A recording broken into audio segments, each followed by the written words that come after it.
अनंत T दे refresh हमी।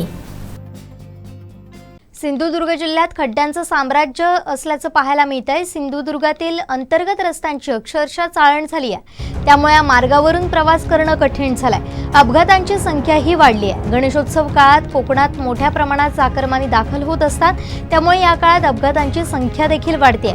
या सर्वाला शिंदे फडणवीस सरकार जबाबदार असल्याचा आरोप ठाकरे गटाचे आमदार वैभव नाईक यांनी केलाय। गणेश चतुर्थीपूर्वी जिल्ह्यातील रस्ते सुस्थितीत झाले नाहीत तर ठाकरे गटाच्या वतीनं रस्त्यावर उतरून आंदोलन करण्याचा इशारा वैभव नाईकांनी दिलाय। पाहूया। सिंधुदुर्ग जिल्ह्यातल्या रस्त्यांसाठी जो आता जे आपण रस्ते बघितले असाल की 70% रस्ते चांगले झालेले आहेत आणि 30% रस्ते खराब झाले। त्या रस्त्यासाठी जवळजवळ आम्ही 100 कोटी रुपये या जिल्ह्यासाठी आणले होते, परंतु त्या जिल्ह्यातल्या सगळ्या कामासाठी स्टे या शासनाने दिलेला आहे आणि त्यामुळे यातनं काही रस्ते थांबलेले आहेत।